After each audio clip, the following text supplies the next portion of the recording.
This morning we're going to be talking about Abraham and how he is literally the father of faith, of which we can learn and from which we can be strengthened in our own faith life.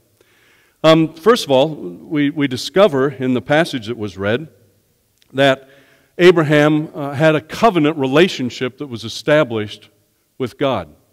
So just to kind of lay the groundwork, what is the most serious contract you've ever signed up for? This is where you talk. What? Marriage. Okay, yeah. Marriage, you're standing eyeball to eyeball with that guy, right? And you're saying, yeah, I'll hang with you till death do us part, right? Other contracts? Anybody buy a house? Yeah, that's fun, right? Yeah, you got a pile of paper and more zeros than that you know what to do with, right? Buy a car, you got to sign your life away for that, right? I mean, it's just kind of crazy. Student loans. Anybody have student loans? Did you know, by the way, that the average pastor today, after they're done with seminary, are saddled with student loans in the range of $40,000 to $80,000? You know what it was when I graduated from seminary? Zero. I had a congregation and family that kind of rallied around me, and our commitment to our seminarians is we try to have them also, when they're done with seminary, to have zero debt. But the greater church needs to wake up and engage in that. That's just a political announcement I had to make. Also, Abram had his name changed because of this contractual relationship. I mean, imagine that if you enter into a covenantal relationship, a contract relationship, your name is changed. Ladies, I know, yes, in marriage your name is changed, right? It's a serious thing. Well, imagine if when I bought my car, my name would change, right? I bought a Ford Edge. So imagine that now my last name is Ford, right? Because I have a Ford. It's funny, there's a family in the traditional whose last name is Ford, so I felt like I should go sit with them. I bought an Edge. Maybe they should call me Edgy, right? Well, Abram, it says, Abram, your name means honored father, exalted father, great revered father, right? And it's interesting because at this point, Abram had no kids. And yet he's called honored father, great father, right? Well, why? He's kind of like that uncle in the family that doesn't have any kids, but everybody in the family loves that uncle, and they revere that uncle, and they think that uncle is so special, right? That was kind of the status that Abram had.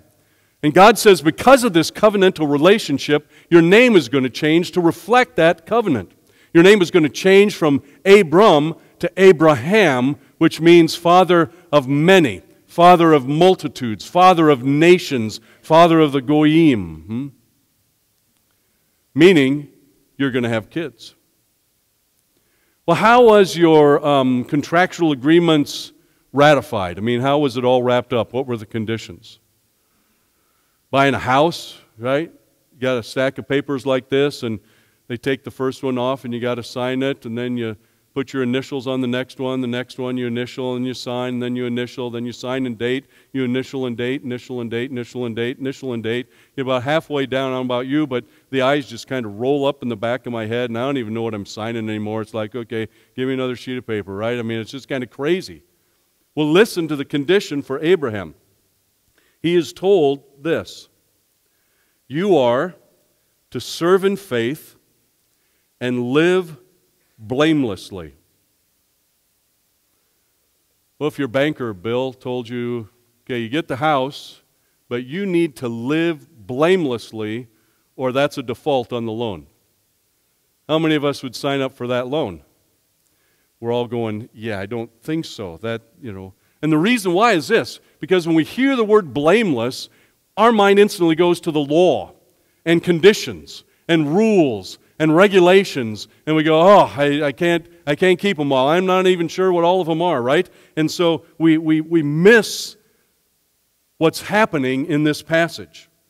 Because it's interesting, at this point, there is no Ten Commandments, there is no Mosaic Code, there's not even circumcision at this point. So what rules are we talking about? Well, we aren't talking about any. We are talking of a different kind of righteousness, a different kind of being blameless, blameless through faith.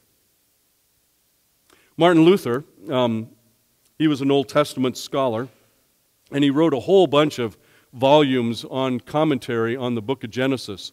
And in this particular passage, he said the noun tamim literally means, in the plural, to be a man of perfections, a man of integrities. And he says you need to understand something. You need to understand the fact that there is a twofold righteousness. There's two kinds of righteousness. And Luther goes on and says the first one is this. It's a perfect righteousness through which we are righteous before God through faith. The second, the imperfect righteous, is this, and it's gained through when we are righteous before God and before men as far as our conduct and our reputation is concerned. So the perfect righteousness comes through faith. The imperfect righteousness comes through works. Let me show you what this looks like, how it works. I've been teaching Bible study on Revelation, and by the way, we're on chapter 22 this week. So if you want to join my Bible study on Revelation, this is it. This is your only chance, because there's only 22 chapters in Revelation. But back in chapter 20, we heard something powerful that kind of gives us a vision of what this blameless through faith looks like. John was given this revelation by Christ, and it said, I saw a great white throne and the one sitting on it. The one is God the Father. The earth and the sky fled from His presence, so they're trying to hide, they're trying to get out of God the Father's presence, but they found no place to hide, because there's no place to hide with God, right? And He said, I saw the dead, all the dead, both great and small, rich and poor, powerful, weak, standing before God's throne. So all the dead are standing before God's throne. And the books are opened. Boom, boom, boom, right? Including the book of life. And the dead were judged according to what they had done as recorded in the books. So that means everything you've ever said, anything you've ever done or thought are written in those books. Everything. And you will be judged by them. How many are real excited right now? A lot of you are going, wait, whoa, time out. That sounds a lot like works righteousness. And we don't buy into works righteousness. The Bible doesn't talk about works righteousness except in a negative way. What are we talking about? What is going on in Revelation? Here's what I think is going on. All of us will be judged by our works. Those who believe in Jesus will be over here, and Jesus becomes kind of your defense attorney. How many of you like having Jesus as your defense attorney, right? Yeah, we go, all right, here we go. Now, He's going to explain these things. He's going to come up with some excuses for these. He's going to work through this. He's going to smooth this out, and I'm going to get to go, right? And this is what Jesus says. Your Honor, my client did all that stuff, thought all those things, said all those things. They're guilty. They are guilty.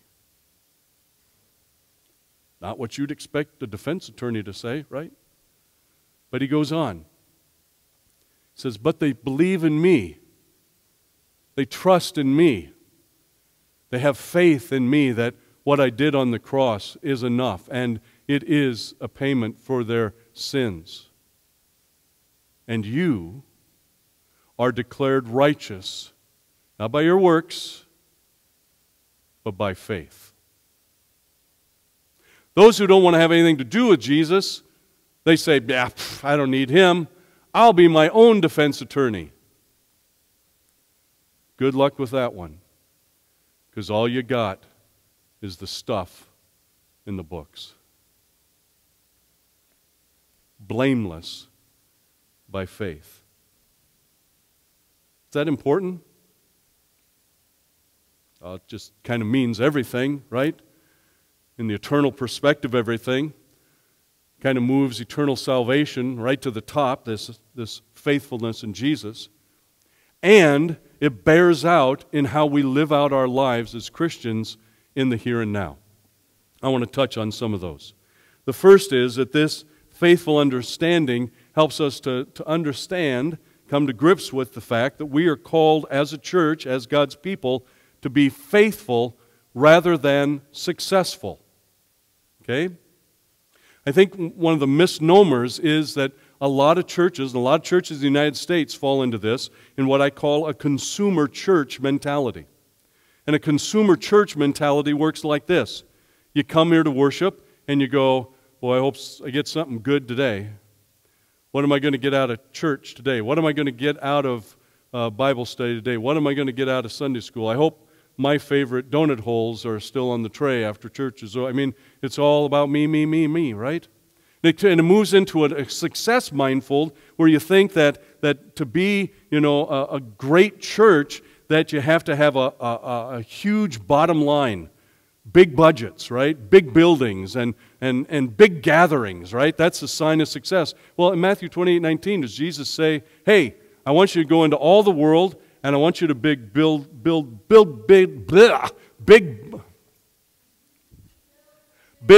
buildings and have big budgets and gather a whole bunch of... No, he says, I just want you to tell people about me, right?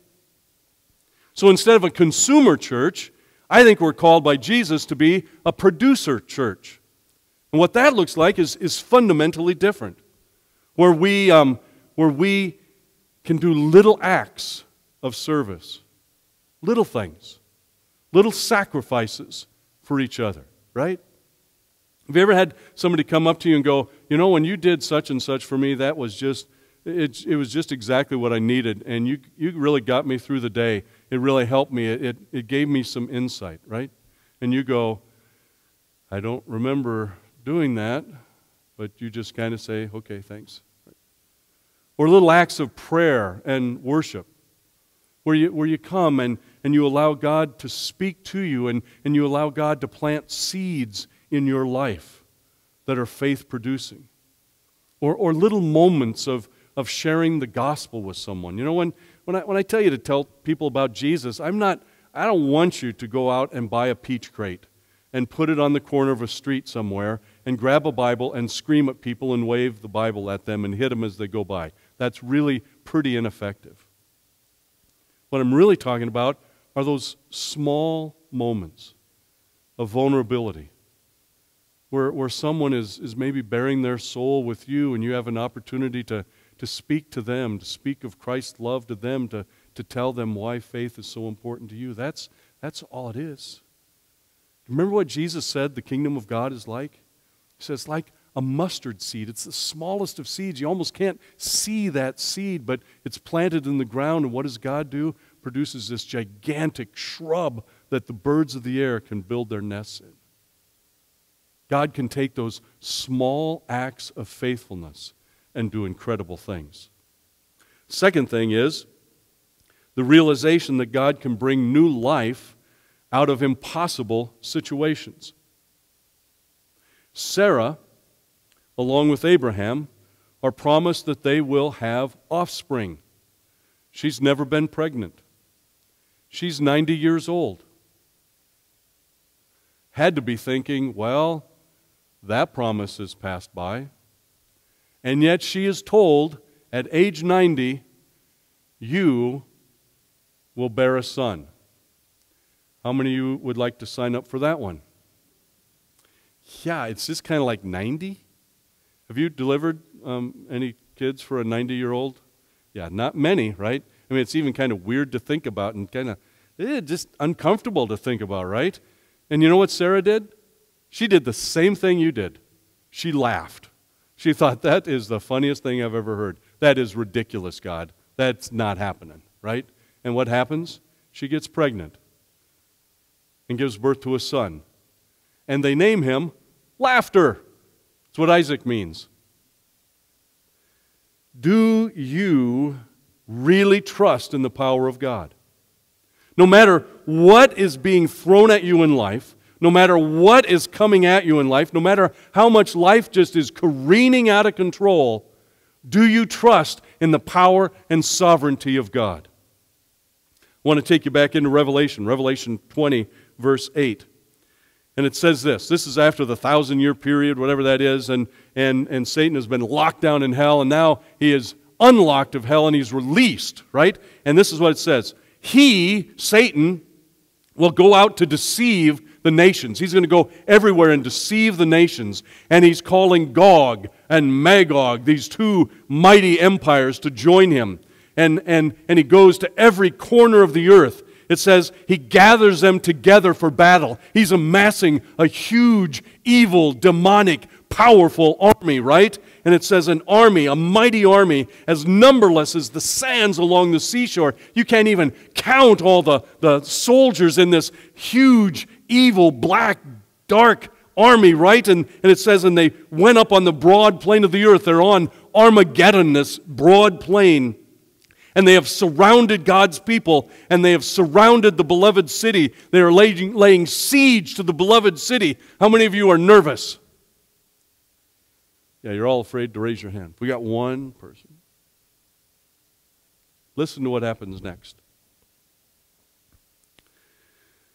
But fire came down from heaven on the attacking armies and consumed them. Pfft.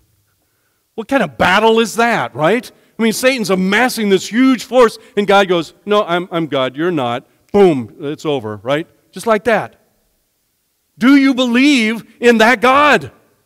Do you believe in that God who can have sovereignty in heaven, and he can live that sovereignty out on earth?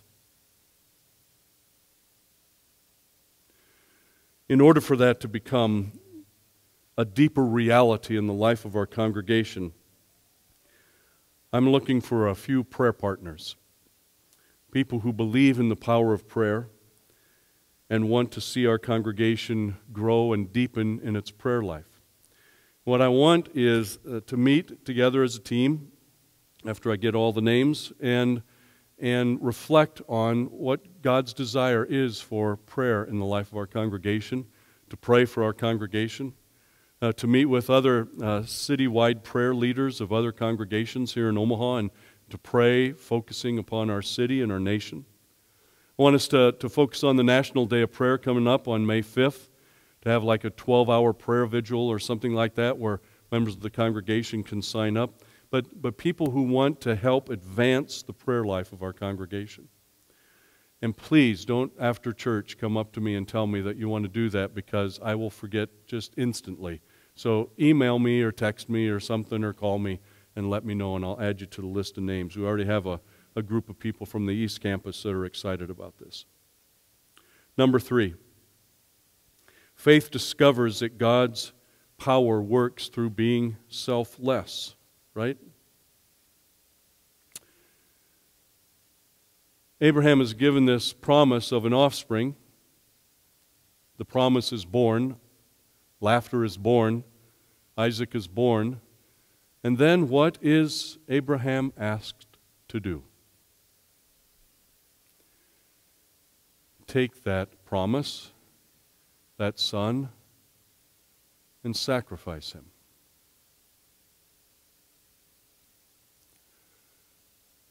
How many of you would do that? Why did Abraham do that? Because he trusted and had faith in God even when God didn't make sense to him. The place he went, we often say, is Mount Moriah. And it's really not Mount Moriah. It's an area called Moriah that happens to have mountains in it. But we do know some of the names of those mountains. One of them is called Mount Zion. And on Mount Zion, the temple was built. Temple Mount is still there. The temple's not there. Instead, there is a Muslim shrine called the Shrine to the Dome of the Rock. Do you know what the rock is? Most Jewish, Christian, and Islamic scholars believe the rock to be the rock where Abraham was going to sacrifice Isaac. Another mountain on that range of Moriah, we also know. It's called Calvary, Golgotha, where the Son of God did die as a sacrifice, as a selfless act of love for all of us, so that we can be saved. And we're called to be His disciples, His followers. But the world tempts us to do other things other than being selfless, right? I mean, what you're supposed to do, right? Well, you're supposed to puff your lips out and suck this. And, I mean, it's ridiculous, right? And what do you do with this? You post it on Facebook or Instagram, right? And it goes worldwide, and it's kind of worldwide self-promotion, right? Well, we're called to be just the opposite. We're called to be selfless and not be about a selfie. Not based on the law, but upon a lifestyle based upon faith. Gerhard Forde, one of my professors from seminary, he said this: Christian growth is forgetting about yourself. We go, what? I thought Christian growth, I had to focus upon me and get me cleaned up and get me strengthened up and shore myself up and get myself a little bit better in this faith thing. No, Christian growth is about forgetting of yourself. In other words, God must increase and you must decrease in order for there to be true Christian growth. And for that to happen, he says we need a resurrection. In other words, we got to be killed. The old Adam, the old Eve within us, the old sinful self has to be killed, and there has to be a resurrection of a new creature. He says then, free from the law, we are free for others. Otherwise, we're just trying to fulfill the law. Where we're set free from those, and we, out of love, as Christ loved us, we are free to serve others. Free from self-centeredness and its clamor of entitlement. We can be free to uphold our neighbor. In a couple weeks, might even be next week, but I think it's in a couple weeks, you're going to be hearing about a ministry called Compassion International. Our congregation's been supporting that. Members of our congregation have been a part of that, and Gary and Diane Madsen have played a role in Compassion International for quite a while. It's a ministry that helps kids in third world countries have resources and to hear the gospel message of Jesus Christ in ways that they might not. And you literally kind of end up sponsoring them and making a monthly contribution. You're going to hear more about that. But here's the trick of all this. This is the dilemma. If you think, oh boy, I better do this, or I'm just going to feel awful all week, or, well, you know, I'm going to do this, but I'm going to make sure everybody sees me while I'm doing this, or I'm going to get 2 kids and, you know, just kind of let people know that then you're operating out of the law. Just forget it. Just stop. Don't even do it. But if you go, I can't help myself, I just feel like I have to engage in this because I want to share Christ's love, then you're responding out of a faith relationship, and you're operating in a life that is blameless by faith. Lastly, faith helps us realize that God's plan doesn't always look like our plan. God promised Abraham that you're going to have offspring, but He also promised him something else. He promised him land, right? You will have land. Do you know what the first land that Abraham owned was? It's called the field of Machpelah. And in that field was a cave. And he bought that piece of property for one reason, and that was to bury his beloved wife Sarah when she died. That doesn't fall the way that we think it should. We would think that he would have all kinds of land, that he could be productive, but it's to bury his wife. And now that spot, to this day, is the second most sought-after shrine in all of the religions of Christianity, Islam, and Judaism. It's the burial place of Sarah, of Abraham, of Isaac, of Rebekah, and on down the line. Jesus, when asked by Pilate, "Are you a king?" he said, "Yeah, you're right, I am. But my kingdom's not of this world. My kingdom is different." Are we open to trusting that God is sovereign?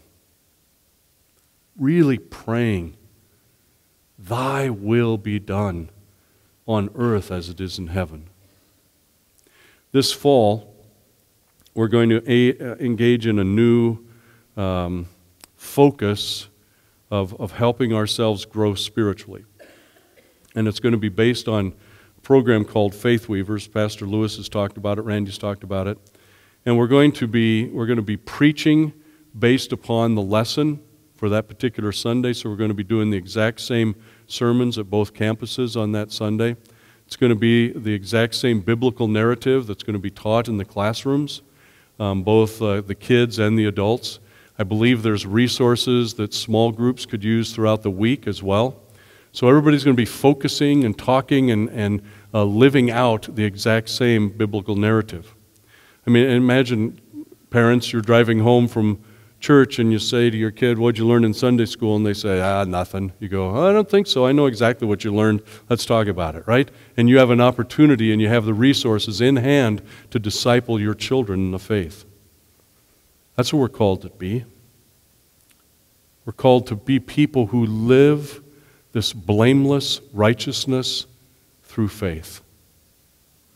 Not people of works, but people who have been transformed through the love of Jesus Christ. A verse for you to remember is Romans chapter 4. St. Paul says, clearly, God's promise to give the whole earth to Abraham and his descendants was based not on his obedience to God's law, but on a right relationship with God that comes by faith. May we have that faith and that hope and that confidence. In the precious name of Christ. Amen.